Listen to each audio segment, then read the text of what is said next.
감사합니다. 오늘도 함께 예배하기 위해 이 자리 가운데 나오신 성도님들을 예수님의 이름으로 축복하고 환영합니다. 우리 옆에 계신 분들과 함께 이렇게 인사해 볼까요? 참 잘 오셨습니다. 네, 한 번 더 인사해 보겠습니다. 큰 은혜 받읍시다. 감사합니다. 네. 또 마지막 한 번 더 이렇게 인사해 보고 싶은데요. 제가 극률에서 이렇게 하면 성도님들께서 성령으로 이렇게 해주시면 감사하겠습니다. 해볼게요. 극률에서, 한 번 더요. 극률에서. 감사합니다. 네, 오늘 수요성서 아카데미에서 두 번째로 말씀을 전합니다. 다시 한번 이 귀한 자리에서 함께 하나님의 말씀을 나눌 수 있게 되어서 굉장히 기쁘고 또 행복합니다. 오늘은 6월의 둘째 주 수요일입니다. 6월 첫 주부터 시작해서 불꽃교회 전임 전도사님들께서 함께 돌아가면서 말씀을 나누고 있습니다. 성도님들께서는 마지막 주까지 함께 해주셔서 전도사님들의 말씀에 큰 은혜 누리시기를 바랍니다. 성도님들께 질문하고 싶습니다. 자비란 정확히 어떤 뜻을 가지고 있습니까? 네이버 사전에 또 검색을 해보니까요, 자비란 남을 깊이 사랑하고 가엾게 여김 또는 그렇게 여겨서 베푸는 혜택이라는 의미를 가지고 있습니다. 조금 전 나누었듯이 자비는 남을 깊이 사랑하고 가엾게 여겨서 베푸는 혜택이라고 하였는데, 저는 참 부족한 사람입니다. 그런데 담임 목사님과 또 부목사님께서 또 사랑하는 불꽃교회 성도님들께서 이미 부족한 저를 하나님 앞에 쓰임 받을 수 있도록 또 뒤에서 많은 부분들을 이해해 주시고 응원해 주셔서 또 격려해 주셔서 또 제가 여기에 있을 수 있는 줄 믿습니다. 부족하지만 또 계속해서 많은 기도와 관심 부탁드립니다. 오늘 성경에서 자비는 조금 더 깊은 의미를 담고 있는 긍휼로 바꾸어 이야기할 수 있습니다. 오늘 말씀은 성령의 열매 중, 즉 자비, 긍휼에 대해서 함께 말씀을 나누고자 합니다. 그렇다면 성경에서 말하는 긍휼, 그 긍휼은 무엇입니까? 성경에서 말하는 긍휼은 영어로 compassion입니다. 그 뜻은 이렇게 해석할 수 있습니다. 사람의 마음을 공감함을 넘어선 아픔과 고통에 무너져 있는 누군가를 일으켜 세워주는 것, 또한 공감에서 그치는 것이 아니라 일으켜 세워서 자신의 삶으로 돌아가게 만드는 것, 이것이 성경이 말하고 있는 긍휼입니다. 성경에서 컴패션이 들어간 단어가 들어간 성경 구절들이 참 많습니다. 예를 들어 마태복음 14장 14절에 예수께서 불쌍히 여겨 그들의 눈을 만지시니 곧 보게 돼요. 또 마태복음 20장 34절에 예수께서 나오사 큰 무리를 보시고 불쌍히 여겨 그들 중에 있는 병을 고쳐 주시니라. 또 마가복음 1장 14절에 예수께서 불쌍히 여겨 손을 내밀어 그에게 대시며 이르시되 내가 원하노니 깨끗함을 받으라 하시니, 이 모두는 예수께서 불쌍히 여겨라는 그 문장이 또 단어가 사용되었다는 것입니다. 또 성도님들께서 가장 잘 알고 계시는 탕자의 비유는 어떻습니까? 제가 누가복음 15장 20절을 읽도록 하겠습니다. 이에 일어나서 아버지께로 돌아가니라. 아직도 거리가 먼데 아버지가 그를 보고 측은히 여겨 달려가 목을 안고 입을 맞추니. 탕자의 아버지는 아들의 마음을 공감해 주었습니다. 그리고 실패와 좌절과 또 고통과 아픔을 위로하고 있는 그대로를 다시 받아들여 주었습니다. 그뿐 아니라 더 나아가서 종들에게 명하여서 제일 좋은 옷, 그리고 손에 가락지를 끼우고 발에 신발을 신겼습니다. 그리고는 송아지를 잡아서 잔치까지 열었습니다. 그렇게 함으로 그는 어떻게 되었습니까? 성경에 기록되진 않았지만 아마 그는 아버지의 사랑을 알고 경험했으니 그 경험한 사랑이 자신을 넘어선 누군가에게 흘러가지 않았겠습니까? 이처럼 저는 한 사람이 신앙으로 온전히 성장하고 또 하나님 앞에 훈련되고 또 하나님 앞에 쓰임받게 되기까지 반드시 필요한 것이 있다면 그 중에 하나는 긍휼이라고 생각이 듭니다. 우리의 삶에 왜 긍휼이 필요합니까? 9가지의 성령의 열매 중 왜 우리의 삶에 긍휼이 필요한지를 한번 살펴보기 위해 오늘 본문 말씀인 갈라디아서 5장을 살펴보도록 하겠습니다. 갈라디아서 5장은 두 가지 큰 주제로 나눌 수 있습니다. 첫 번째는 1장에서 15절인데 그리스도인의 자유와 사랑, 그리고 16절에서 26절은 육체의 일과 성령의 열매라는 주제로 나눌 수 있습니다. 먼저 사도 바울은 그 안에서 1절부터 우리에게 전제 조건을 제시합니다. 갈라디아서 5장 1절입니다. 그리스도께서 우리를 해방시켜 주셔서 자유를 누리게 하셨습니다. 그러므로 굳게 서서 다시는 종살이의 멍에를 매지 마십시오. 이미 그리스도께서 2000년 전에 십자가에서 모든 물과 피를 쏟으심으로 말미암아 우리의 모든 죄는 해결되었습니까? 믿으십니까? 죄에서 해방시켜 주셨고 자유케 하셨다고 선포하셨습니다. 그러므로 다시는 종살이의 멍에를 매지 말라고 권면합니다. 우리가 오늘 말씀을 통해서 분명히 깨달을 수 있는 것은 먼저 다시는 종살이의 멍에를 매지 않고 살아가야 한다는 것입니다. 그런데 우리의 삶 속에서 종살이의 멍에를 메고 살아갈 때가 너무나도 많지 않습니까? 갈라디아서의 배경을 잠시 살펴보도록 하겠습니다. 사도 바울의 1차 전도 여행 소아시아 지역에 속한 지역이 갈라디아였습니다. 이 지역에 큰 문제가 생기지 않았습니까? 그 문제는 바로 교회들의 거짓 가르침이 전파되었고 또 유대주의자로 불리는 교사들로 인하여서 그들의 신앙이 흔들리고 있었습니다. 오늘 본문에 등장하는 유대주의자들은 일반 유대인들과 다릅니다. 그들은 초기 기독교 내에 있었던 특정 유대인 무리였습니다. 그들의 핵심적인 가르침은 누구든지 그리스도인이 되려면 첫 번째, 바리새인들처럼 율법을 1.1획도 벗어나지 않게 완벽하게 지켜야 한다고, 또 유대인이 되어야 한다고 얘기했습니다. 두 번째로는 이스라엘 율법에 온전히 헌신하는 것은 그리스도에게 회심하는 것이라 강조하였고, 기독교를 그리스도 플러스 모세주의라는 종교적 체계를 만들고 할례를 강조했습니다. 허나 사도 바울은 그들이 주장하는 믿음의 반대로 주장하는 믿음 플러스 철저한 율법 준수라는 주장을 반대로 그리스도인 십자가 사역으로 완성된 구원의 충분성을 부정하는 것으로 보았고, 동시에 윤리적 삶의 원동력이 되는 성령을 저버리는 일이라고 강하게 반박하였습니다. 그 내용이 오늘 갈라디아서 5장의 핵심 문제입니다. 사도 바울은 자신의 가르침을 너무나도 쉽게 떠나버린 그 유대주의자들의 유혹에 넘어간 교회들을 다시 바로 잡아야겠다 생각했습니다. 그래서 오늘의 서신을 쓰게 되었는데, 그러다 보니 갈라디아서를 쓸 때 사도 바울의 감정이 얼마나 격해져 있는지 서신의 시작부터 느낄 수 있습니다. 그 근거는 사도 바울의 다른 서신들과 달리 갈라디아서의 소위 외교적이라고 할 수 있는 칭찬의 문구가 없습니다. 그만큼 그들의 상황이 실망을 뛰어넘어서 다른 복음을 전한 그들에 대한 격한 감정을 이렇게 표현합니다. 너희를 어지럽게 하는 자들은 스스로 베어버리기를 원하노라. 형제들아, 너희가 자유를 위하여 부르심을 입었으나 그러나 그 자유로 육체의 기회를 삼지 말라. 그런데 여기서 우리가 모두 주목해야 할 것이 있습니다. 저와 성도님들의 삶에도 이와 같은 모습이 있지 않은지 살펴볼 필요가 있습니다.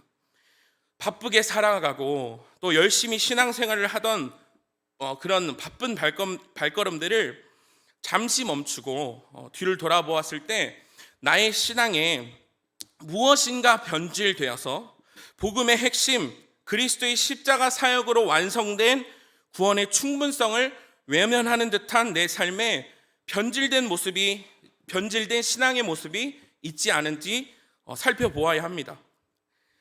신앙생활을 할 때 사실은 하나님보다 더 사랑하는 것, 복음보다 삶에 직면한 현실적인 문제들, 내가 처한 상황과 환경 속에서 우리는 어떤 것을 선택하며 살아가고 있는지를 돌아보아야 한다는 것입니다.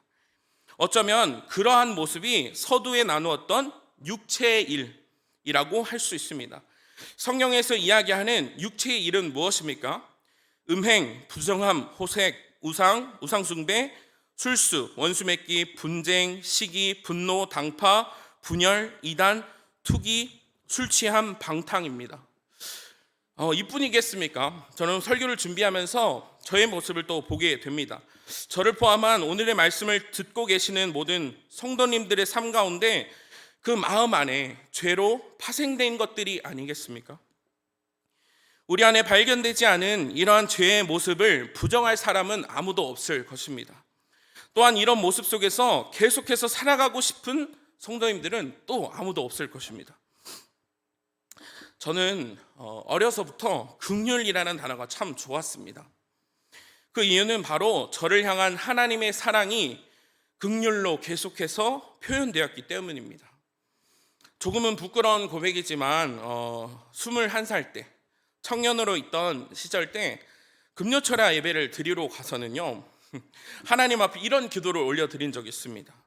하나님, 실제입니다. 하나님, 저는 하나님보다 예배보다 교회에서 죄라고 말하는 것들이 더 좋아요. 그리고 지금도 여전히 저는 예배보다 하나님보다 친구들이랑 노는 것들이 하나님보다 다른 것들을 더 사랑하는 걸 어떡합니까? 이렇게 기도하고 그 자리에서 기도하고 나가서 친구들이랑 놀러 갔습니다. 그만큼 저는 저에 대해서 참 잘 알고 있습니다.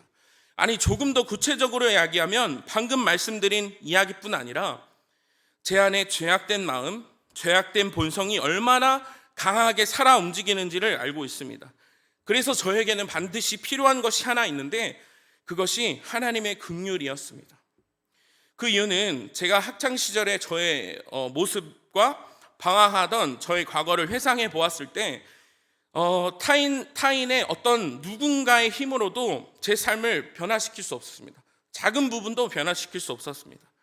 변하지도 않았습니다. 그리고 또 고집세고 알면서도 돌이키지 않는 바로와 같은 완악한 마음이 움직여졌던 것이 바로 언제냐면 한결같이 그 자리에서 저를 기다려주시고 아파하시며 깊은 하나님의 사랑이 저를 불쌍히 여겨주시는 그 긍휼이었습니다. 한 사람의 삶이 변화되는 것은 바로 더 이상 물러날 곳이 없는 처절하고 한없이 밑바닥에서 내가 고꾸라져 일어날 힘조차 아버지를 떠난 탕자가 아버지께 돌아와 이렇게 고백하지 않습니까? 누가복음 15장 19절입니다. 지금부터는 아버지의 아들이라 일컬음을 감당하지 못하겠나이다. 나를 품꾼의 하나로 보소서 하리라 하고, 이처럼 모든 것들을 다 포기하고 자포자기한 상태에 있을 때 그럴 때 나를 건지시는 은혜가 바로 긍휼입니다. 불쌍히 여겨주시는 것, 서두에 나누었던 것처럼 남을 깊이 사랑하고 가엾게 여기는 것, 또 그렇게 여겨서 베푸는 혜택이 바로 오늘 하나님께서 우리를 향하신 그 사랑 긍휼이라는 것입니다. 저는 그래서 지금도 하나님의 긍휼이 참 좋습니다. 나 같은 죄인을 구원하여 주시고 또 벌레만도 못한 나의 삶을 변화시켜 주셔서 하나님의 일을 맡겨주시고 감당할 수 있도록 인도하시는 하나님이 참 좋습니다. 성도님들의 삶에 혹시 큰 어려움들이 있으십니까? 어떠한 삶의 문제로 인하여서 더 이상 물러날 곳이 없고 또 외롭고 처절하고 한없이 밑바닥에 고꾸라져서 일어날 힘조차 없을, 빛이 없는 것처럼 느껴질 때를 지나가고 계십니까? 그때가 바로 하나님의 때입니다. 그때 우리 하나님은 자비로 또 긍휼로 우리를 일으켜 세워주실 것입니다. 일으켜 세워주실 뿐만 아니라요, 다시 하나님의 자녀로 하나님의 일들을 함께 공유하고 나누며 그 일들을 감당할 수 있는 큰 힘과 다시 살아갈 수 있는 힘을 허락해 주실 줄 믿습니다. 사실 성령의 9가지 열매 모두가 우리 삶에 필요하겠지만 아까 나누었던 자비, 그 긍휼, 남을 가엾게 여기고 또 베풀어 주시는 그 혜택이 우리에게 쏟아 부어 주시기를 기다리고 계시는 하나님의 긍휼이 오늘 예배드리는 성도님들의 마음을 또 삶을 변화시켜 주시기를 예수님의 이름으로 축복합니다. 얼마 전 대학원에서 채플 예배 시간이 있었는데요, 어느 한 목사님께서 오셔서 로마서 1장 1절 말씀을 가지고 제가 읽어드릴게요. 예수 그리스도의 종 나 바울은 사도로 부르심을 받아 하나님의 복음을 위하여 택정함을 입었으니. 이 본문의 말씀을 주제로 말씀을 전해 주셨습니다. 오늘날 교회가 어렵다, 또 어려운 시대를 살아가고 있다 말씀하시면서 말씀을 듣는 신학생들, 또 사역의 현장에서 사역을 감당하고 있는 전도사님들이 제대로 살아가기 위해서는 삶을 살아가는 기준이 필요하다고 말씀해 주셨습니다. 삶을 살아낼 원동력을, 그 기준을 제대로 확립하기 위해서는 첫 번째, 나는 누구인가? 라는 질문을 던지고 분명한 답을 세운 후에 두 번째, 그러면 나는 무엇을 해야 하며 기준을 어디에 두고 살아가야 하는가를 고민해야 한다고 권면해 주셨습니다. 그런데 중요한 것은 이 질문에 대한 고민과 생각은 그냥 단순 이상일 뿐이라는 것입니다. 기준이 되는, 바로 행동이 되는 그런 것들을 말씀해 주시면서 행함이 있는 믿음으로 나아가야 한다 이야기해 주셨습니다. 말씀처럼 복음을 위해서 부르심을 받았으니 나는 예수 그리스도의 종이니 예수 그리스도의 종에 걸맞게 삶의 기준을 세우고 행동하며 살아가야 한다는 것입니다. 사랑하는 성도 여러분, 채플 때 목사님이 던지신 이 질문 두 가지가 꼭 신학생들과 전도사님들에게만 해당되는 질문입니까? 저는 아니라고 생각합니다. 모든 그리스도인들이라면 반드시 고민해야 할 문제인 것입니다. 삶의 기준이 불분명할 때, 명확한 지표가 없을 때 흔들리는 것 아닙니까? 저는 그렇게 흘러가는 대로 우리의 삶에 직면한 문제들만 급급하며 살아가다 보니 오늘 갈라디아서 5장에 등장하는 성령의 일보다 신앙이 변질되어서 육체의 일을 행하게 되는 그런 일들이 있지 않느냐는 말입니다. 우리는 분명한 방향을 가지고 살아가야 할 사람들입니다. 오늘 말씀인 그리스도의 긍휼을 통하여서 자유케 되었으니 다시는 종의 멍에를 매지 말고 성령을 통하여서 육체의 일이 아닌 성령의 일을 행함으로써 살아가야 하며, 가장 중요한 것은 앞서 나눈 긍휼이 우리의 삶에 반드시 드러나야 합니다. 긍휼이 내 삶에 드러나기 위해서 그 방법을 오늘 본문 말씀을 통하여 세 가지를 살펴보기를 원합니다. 갈라디아서 5장 6절 세 번역입니다. 제가 읽도록 하겠습니다. 내가 또 말합니다. 여러분은 성령께서 인도하여 주시는 대로 살아가십시오. 그러면 육체의 욕망을 채우려 하지 않을 것입니다. 첫 번째는 성령을 구하라입니다. 오늘 말씀처럼 우리는 반드시 성령님께서 인도하여 주시는 대로 살아가야 합니다. 그렇다면 성령님께서 인도하시는 삶은 무엇입니까? 에베소서 1장 14절로 19절 말씀을 함께 읽도록 하겠습니다. 잘 보이시나요? 시작.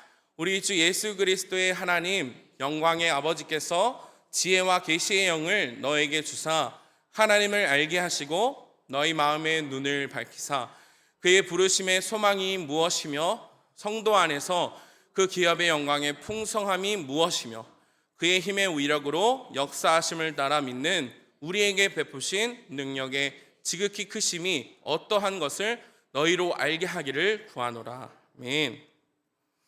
우리 하나님은, 성령님은요, 지혜와 계시의 영이십니다. 그리고 그 영이 우리를 찾아오실 때 우리의 마음의 눈 영안이 밝아지고 부르심의 소망이 우리에게 나타나고 또 성도에게 주시는 기업을 바라볼 수 있게 됩니다. 그리고 우리에게 능력 주셔서 지극히 크신 은혜를 체험하고 누리며 경험할 수 있게 된다는 것입니다. 또 하나님은요, 우리를 너무도 잘 알고 계십니다. 그래서 터무니없는 것을 요구하시는 분이 아니라는 말입니다. 오늘 성령은 본문 말씀 17절에 기록된 대로 제가 읽겠습니다. 육체의 욕망은 성령을 거스르고 성령이 바라시는 것은 육체를 거스릅니다. 이 둘이 서로 적대 관계에 있으므로 여러분은 자기가 원하는 일을 할 수 없게 됩니다. 17절이 무슨 말이냐면요, 첫 번째로는 육체와 성령의 대립 관계를 묘사하지만 두 번째로는 원어적 의미를 살펴보면 성령은 분명 육체보다 우월하다고 이야기하고 있습니다. 그렇기에 우리는 우리의 삶에서 성령을 구해야 합니다. 일상생활을 하던 중에 성령님께서 인도하여 주시는 대로 살아가려면 먼저는 계속해서 우리가 성령을 찾아야 하지 않겠습니까? 성령님은 구하는 자들에게 반드시 찾아오십니다. 오늘 말씀에 기록된 대로 요한복음 14장 26절에 보혜사 곧 아버지께서 내 이름으로 보내실 성령, 그가 너에게 모든 것을 가르치고 내가 너에게 말한 모든 것을 생각나게 하리라. 모든 것을 가르치고 모든 것을 생각나게 하신다고 합니다. 그러할 때 다시는 종의 멍에를 매지 않고 성령님의 음성을 듣고 또 성령님을 통하여서 육체의 일이 아닌 성령의 일을 행할 수 있게 되는 줄 믿습니다.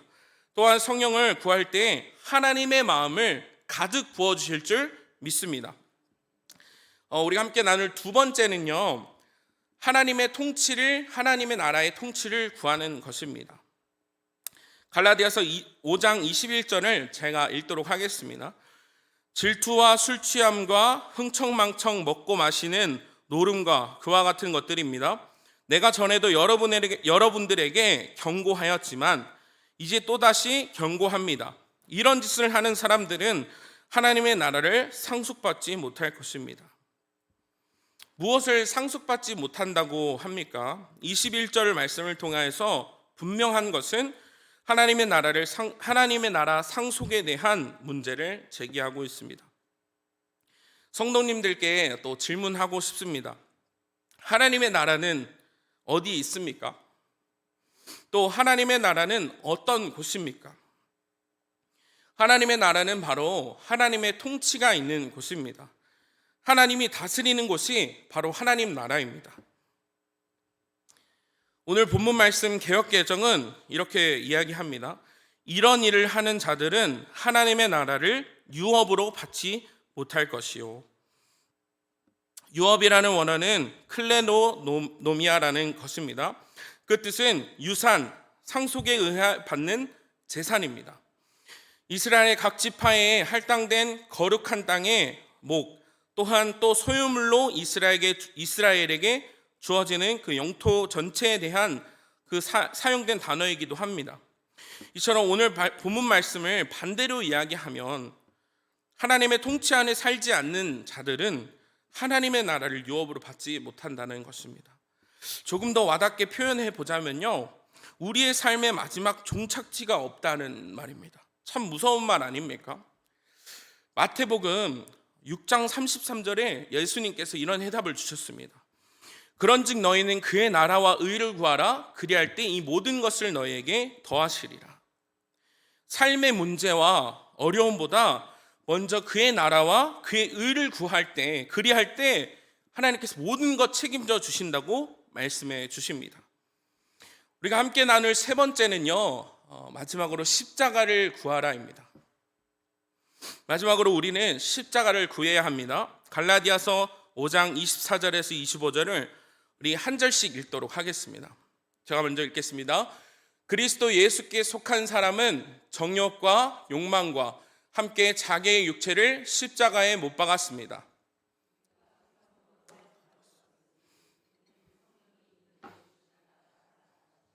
아멘. 24절, 25절을 말씀을 요약하면 무슨 말입니까? 그리스도로 우리는 생명을 얻었다는 것입니다. 우리의 육체의 정욕과 욕망을 해결받을 수 있는 곳, 우리의 죄된 본성을 못 박을 수 있는 곳이 어디입니까? 바로 예수 그리스도의 십자가입니다. 십자가로 우리는 승리를 얻었습니다. 십자가로 우리는 새 생명을 얻었습니다. 이사야 53장 5절에서 6절은 이렇게 선포합니다. 그가 찔림은 우리의 허물 때문이요 그가 상함은 우리의 죄악 때문이라. 그가 징계를 받음으로 우리는 평화를 누리고 그가 채찍에 맞음으로 우리는 나음을 받았도다. 우리는 다 양 같아서 그릇 행하여 각기 제의 길로 갔거늘 여호와께서 우리 모두의 죄악을 그에게 담당시키셨도다. 아멘.